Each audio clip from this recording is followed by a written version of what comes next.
En este momento vamos a dar paso al profesor Jesús Gabaleán Coello, quien nos acompañará esta mañana con su conferencia Evaluación en entornos virtuales de aprendizaje. Continúe, profesor. Buenos días para todos. Muchísimas gracias por haber acudido a este llamado desde la corporación.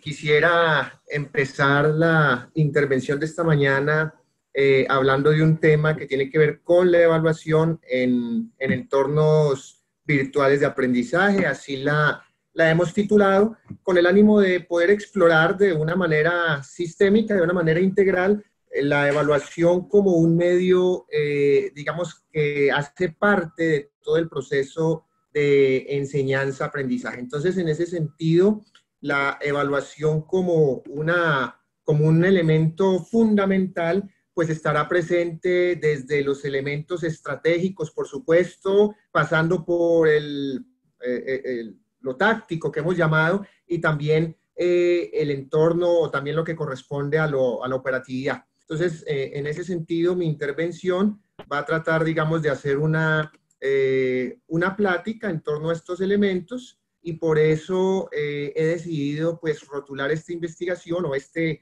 planteamiento más bien, desde diversos puntos, que serían los estratégicos, los tácticos y por supuesto los operativos. Entonces, yo quisiera comenzar por mencionar algo que a nosotros como profesores, pues muy comúnmente nos ocurre, y tiene que ver precisamente con el acto de la calificación, no tanto, digamos, desde la evaluación, sino con la calificación. Entonces, muchas veces hemos tenido escenarios en los cuales estamos haciendo la calificación, y quiero arrancar con este ejemplo para identificar todos esos elementos que nosotros solemos reflexionar como profesores, pero también cómo eso se va desarrollando en la práctica. Entonces, por ejemplo, es el sábado, hoy a las 9 de la noche, entonces nosotros empezamos a calificar los trabajos de nuestros estudiantes, pero resulta que hacemos unos pronósticos muy optimistas con respecto a esta calificación, y decimos en una hora,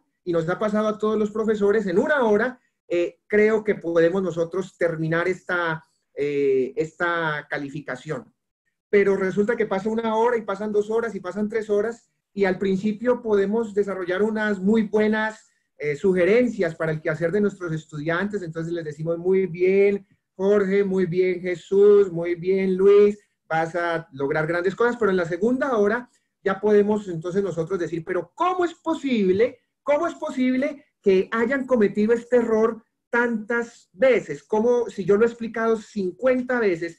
Cuando son las 3 de la mañana ese mismo sábado, que ya estamos un poco cansados, entonces decimos, realmente a mí no me preocupa mucho más. Ya he pasado por el pico de la desesperación, por el pico quizás de la frustración, y en este momento a las 3 de la mañana de ese domingo decimos: no, ya no me importa, pero finalmente decimos: bueno, puede ser que sea algo que estoy un poco cansado, atareado, muchas actividades, entonces voy a levantarme mañana temprano a las 8 o 9 de la mañana del domingo, y ahí yo termino la calificación. Y resulta que estamos en la hora 20 y decimos: hombre, si este es el futuro, más o menos lo que dice ahí, si este es el futuro de la humanidad, entonces definitivamente estamos perdidos, si ese es el futuro de la humanidad. ¿Pero por qué? Finalmente hay 2 cuestiones que se entrelazan aquí. La evaluación es lo último que planificamos como profesores, pero es lo primero que quiere saber el estudiante. Entonces hay una gran diferencia entre estas cosas, entre lo último que quizás hacemos nosotros cuando estamos en actividades académicas, lo último que planeamos, y lo primero que el estudiante, al llegar a nuestro aula de clase de manera presencial o de forma virtual ahora, es lo primero que el estudiante quiere saber. Tienen casi que una mirada de rayos X que les permite saber si el profesor, dentro de la bolsita que lleva, tiene los parciales calificados o no los tiene. Entonces, yo quiero empezar, para contextualizar el tema de la evaluación, es a qué nos referimos con esta evaluación y cómo adquiere un matiz diferente en los entornos virtuales de aprendizaje. Entonces, evaluar, por supuesto, tiene que relacionar un referente y los elementos de un observable, interpretar para pronunciarse, y comunicarse, porque esa es la diferencia entre un diagnóstico y una evaluación. La evaluación debe permitir el mejoramiento, debe permitir trazar un plan de acción que permita subsanar esas oportunidades de mejora que se han encontrado. Y por supuesto, una parte inherente a cualquier proceso evaluativo es la subjetividad. Todo proceso de evaluación es por naturaleza subjetivo porque se hace de sujeto hacia sujetos. No es de objetos hacia objetos o de objetos hacia sujetos o de sujetos hacia objetos, es de sujetos hacia sujetos. Entonces, tiene una parte que es irreductible, es por naturaleza subjetiva y en este sentido digamos, la información es la que permite ir reduciendo esta subjetividad. Entonces, desde lo estratégico quiero mencionar esto. Hay una editorial que hace algunos días escribimos, la pueden encontrar también en la página de Penser, se llama El dilema del prisionero versión 4.0 en educación superior. Y hacíamos una fuerte crítica ahí porque educación virtual no es hacer clases presenciales de manera remota por medio de un computador. Yo sé que esta situación de emergencia ha abocado, ha llevado a las instituciones y a las universidades a desarrollar unos protocolos con lo que teníamos, con lo que creíamos que teníamos o como estábamos. Pero definitivamente la educación virtual, como lo expresaba el profesor Jorge y como lo van a expresar los demás profesores en el resto de nuestra jornada de la mañana, pues tiene unos componentes que van más allá de pronto de hacer unas clases presenciales o de llegar a la presencialidad digital a través de los medios. Entonces, llamar educación virtual, hacer charlas por Zoom, u otra herramienta en el horario que habitualmente es la clase. Afortunadamente esta no es una clase, sino entraríamos también en este contenido, pero es tanto como pretender que una persona es bilingüe porque sabe presentarse y pedir pollo con papitas fritas en otro idioma. Esto no es educación virtual, es una presencialidad digital. Pero entonces, ¿qué entendemos nosotros o cómo vamos a definir esa evaluación como parte de ese entorno de enseñanza y aprendizaje? Entonces, lo que se evalúa se define lo que se enseña y cómo se aprende. Es decir, que la evaluación, lo que quiero decir con esto, es que la evaluación no surge al final, pues entonces, del proceso que hemos llevado de presencialidad digital, como pues algo inherente a esta emergencia, no puede surgir porque la evaluación es parte del proceso de enseñanza-aprendizaje. Entonces, si es parte inherente del proceso de enseñanza-aprendizaje, no puede ir por un lado el proceso, una presencialidad digital, y por el otro lado tratar de evaluar con metodologías que son propias de la educación a distancia o de la educación virtual.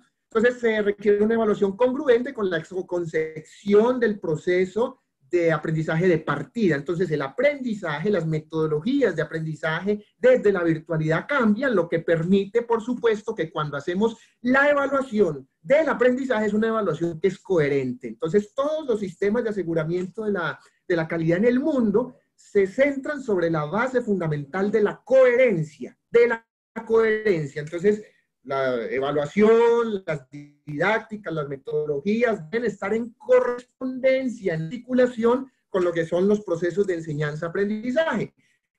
Y para esto, entonces, ya, digamos, para tratar de redondear el punto estratégico que quiero mencionarles hoy, quiero, digamos, decirles que lo fundamental aquí, el eslabón fundamental se llama el profesorado. Y el profesorado desde el componente virtual. ¿Cuáles son esos elementos que hacen importante este aprendizaje, este enfoque de enseñanza-aprendizaje desde lo virtual? Entonces pasan diferentes elementos. Lo pedagógico, claro, es importante. Hay otras maneras de aproximarse al conocimiento. Lo tecnológico como un medio. Todo el diseño que aparece a través de esto, porque debe ser una experiencia que le permita al estudiante ir de manera interactiva, de manera secuencial también ir avanzando en la progresión del conocimiento, la evaluación, la administración, la gestión, el soporte, lo ético, por ejemplo, de la virtualidad cuando nosotros abordamos todos los componentes que tienen que ver con el plagio, todos los componentes que tienen que ver con los derechos de autor y, por supuesto, lo institucional. Es decir, la misión institucional y el modelo educativo de cualquier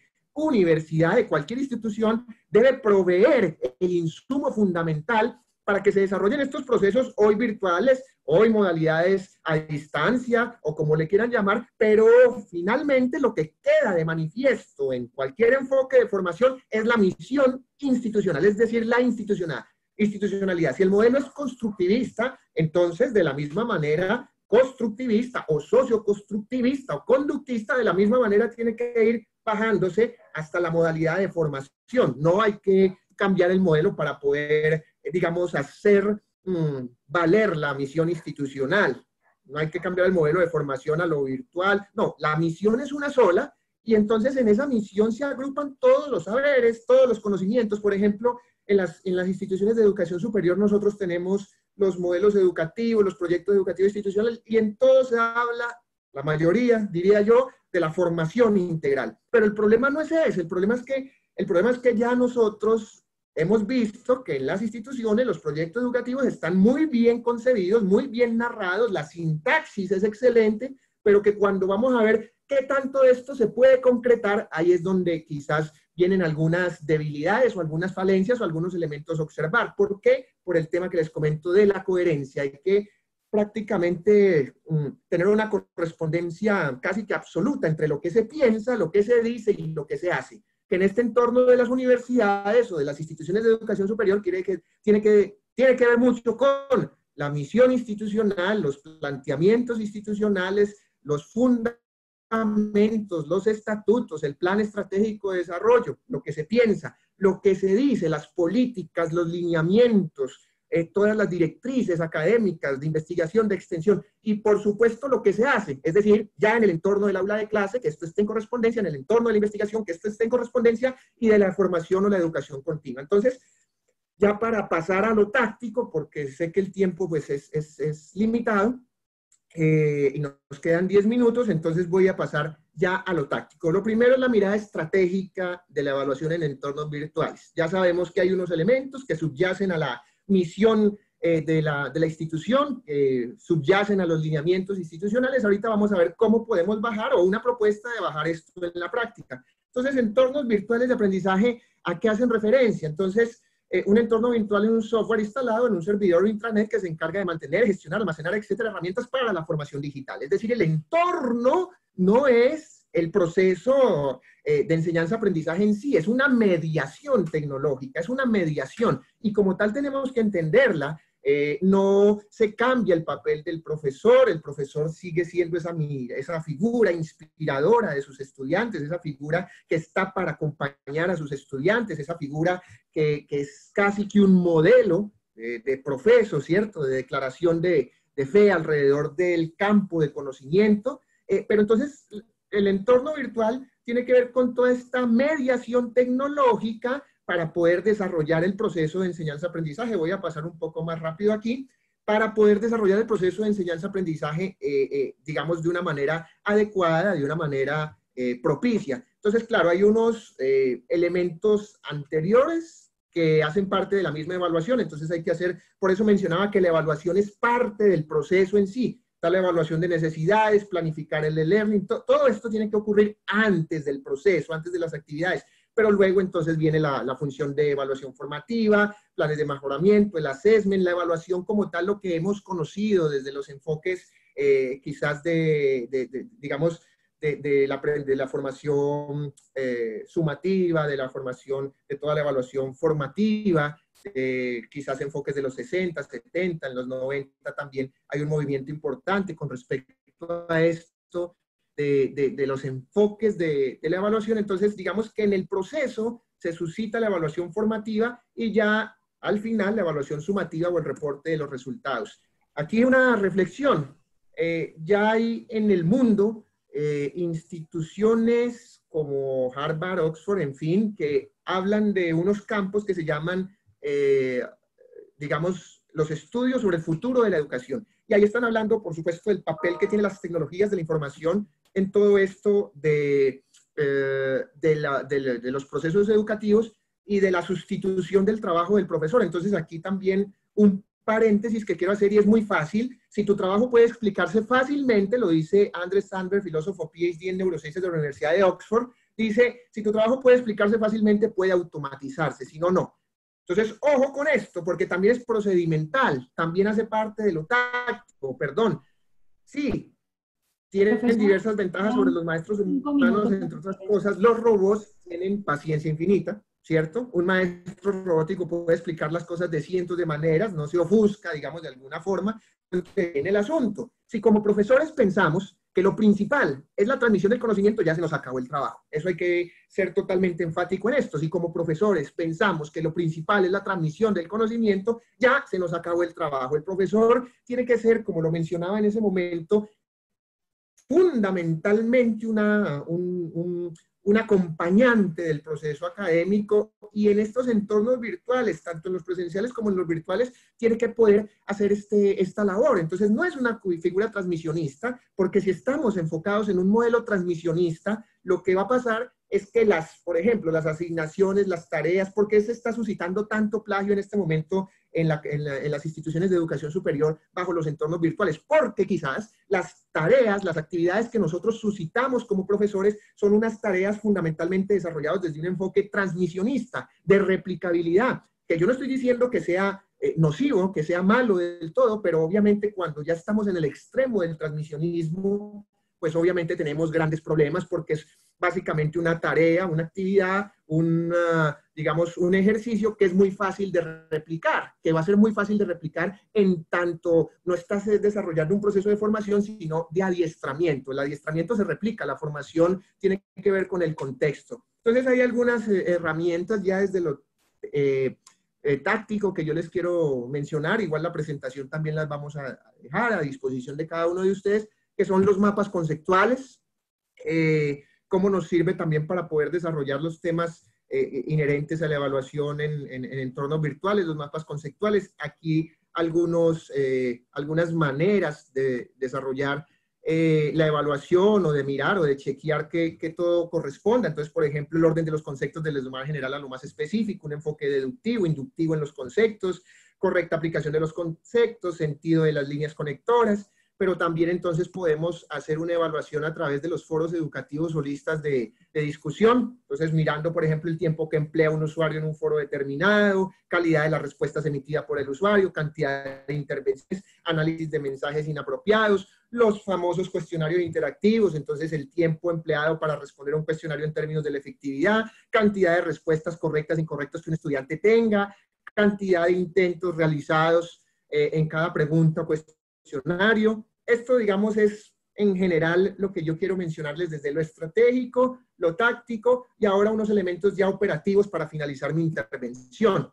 Hay algunas herramientas, yo les voy a dejar aquí también algunas herramientas que sirven para poder desarrollar, porque muchas veces en este tipo digamos, de presentaciones, pues uno puede hacerlo o muy conceptual o muy estratégico, pero también los profes y en general uno dentro de su proceso de formación siempre también le gustará mucho saber, bueno, y concretamente cómo podemos hacer esto, concretamente cuáles son las herramientas que nos sirven para. Entonces, he tratado de hacer la presentación desde esa perspectiva, lo estratégico, lo conceptual, digamos lo táctico, y ahorita viene lo operativo a través de una serie de herramientas que les voy a dejar aquí también para que después la puedan utilizar y la puedan desarrollar. Entonces, por ejemplo, algunos de ustedes habrán ha trabajado bajo el esquema de Kahoot.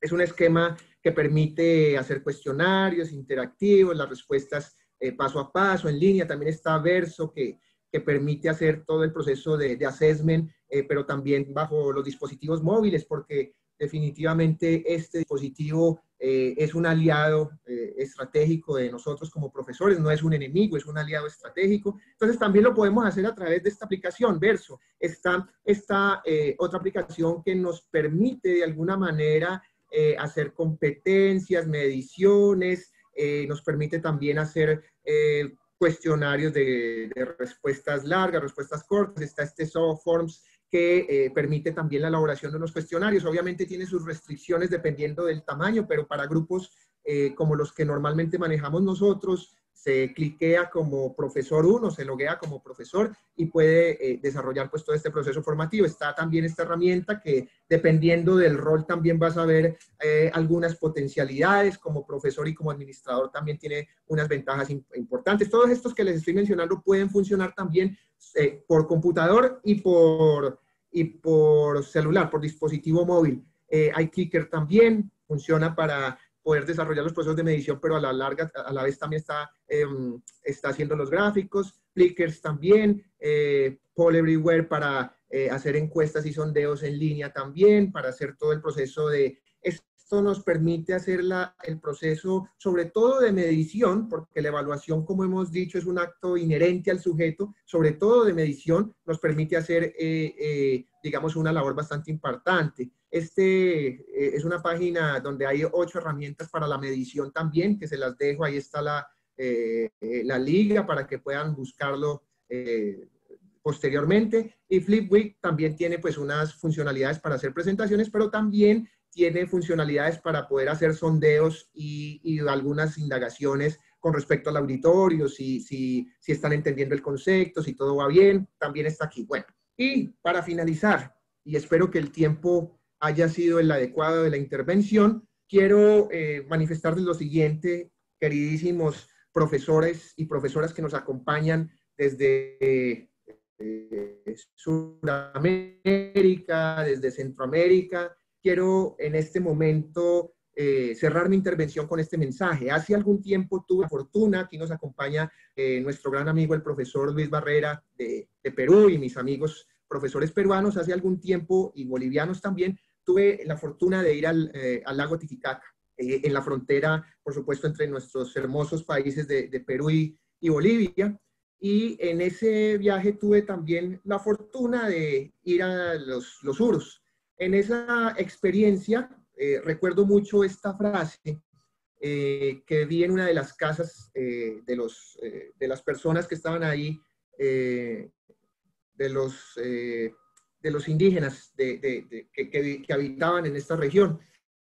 Y obviamente esto es en quechua, mis compañeros peruanos y bolivianos sabrán de qué se trata esta frase, yo no mucho o no nada, y entonces pedí que la tradujeran. Cuando me tradujeron esta frase, inmediatamente yo me trasladé hacia el papel de la formación docente, hacia el papel de la formación profesoral cuando tuve la traducción de esta frase, y es la que quiero regalarles hoy a ustedes en medio de estas vicisitudes también y estos elementos y estas situaciones que estamos pasando actualmente en el mundo, en nuestros países, cuando se conjugan el escenario de la pandemia, el escenario social, diversos escenarios también de complejidades económicas. Quiero darles mi más sincero agradecimiento también a cada uno de ustedes como profesores por el trabajo tan valiente que están desarrollando, que estamos desarrollando como profesores. Y esta es la frase con la que quiero cerrar mi intervención. La valentía es una virtud que debemos aplicar con bastante serenidad. Y eso es lo que están haciendo cada uno de ustedes, es un quehacer académico.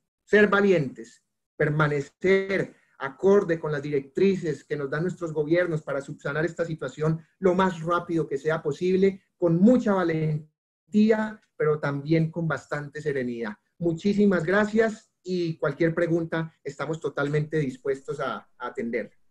Muchísimas gracias, profesor Jesús. Daré paso a la lectura de las preguntas. José Durán, ¿qué estrategias evaluativas recomendaría para mejorar los niveles de autonomía de los estudiantes en su proceso de formación en entornos virtuales?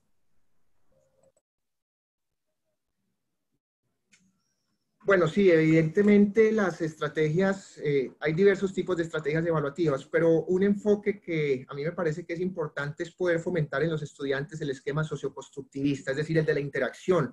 Esto no lo podemos perder, a pesar de estar en estos momentos en entornos virtuales, la interacción, el socioconstructivismo yo creo que nos da algunas claves importantes para que a través de foros de discusión, de debates académicos, de exposiciones, podamos evidenciar y obviamente con base en quizás algunos protocolos que nos permitan tener esa medición de esas observaciones que estamos, digamos, en algún momento evidenciando con los estudiantes. Entonces, protocolos como rúbricas, ¿cierto? Como estándares que nos permitan hacer un registro sistemático, pero no por ello evitar la interacción social. Entonces, digamos, un enfoque de aprendizaje significativo que nos permita conjugarlo con las rúbricas evaluativas para poder registrar y hacer un seguimiento y desarrollar los planes de mejoramiento que sean menester. Gracias, profesor. Otra pregunta. El 98% de los docentes piensan primero en el instrumento y algunos creen que es lo más valioso de la evaluación. Este problema no ha permitido evaluar procesos cognitivos, habilidades o desempeños. ¿Estas nuevas estrategias no amplían este espectro del dominio del instrumento? Bueno, naturalmente, por eso la presentación que he tratado de hacer aborda mucho desde lo conceptual y como ustedes vieron, quizás por el tiempo, lo que he tratado de mostrar es que todo esto parte desde los elementos de misión institucional y todo esto parte desde la misma concepción del proceso de enseñanza-aprendizaje. No es una mirada instrumental, sencillamente que lo que hemos tratado de demostrar es la alineación entre los conceptos, entre lo táctico y poder aterrizarlo, porque es que hay una falencia que he observado y que yo sé que ustedes como profesores han sido también observadores, atentos de este fenómeno, y es uno, cuando no nos vamos al extremo de la instrumentalización, como dice el profesor, ¿cierto? De cuál es el instrumento, pero cómo hago para medir, pero cómo tal cosa. Ese es un extremo que es muy nocivo porque impide la conceptualización, pero el otro extremo que también es nocivo y sobre todo en las universidades, en las instituciones de educación superior, es la parálisis del análisis. Entonces es cuando normalmente hacemos conceptualizaciones, debates, discusiones, reflexiones, y difícilmente podemos llegar a la instrumentalización. Entonces yo creo que no es ni tan concepto de dejar reflexiones aristotélicas, platónicas o socráticas, no tan en ese nivel y tampoco tan en el nivel operativo de la instrumentalización. Es decir, una coherencia institucional que partiendo desde la misión de una universidad o de una institución nos permita llegar a los instrumentos de evaluación. Perfecto, profesor Jesús, muchísimas gracias nuevamente. Las demás preguntas que han quedado registradas en el chat serán contestadas vía correo electrónico y serán transmitidas al profesor.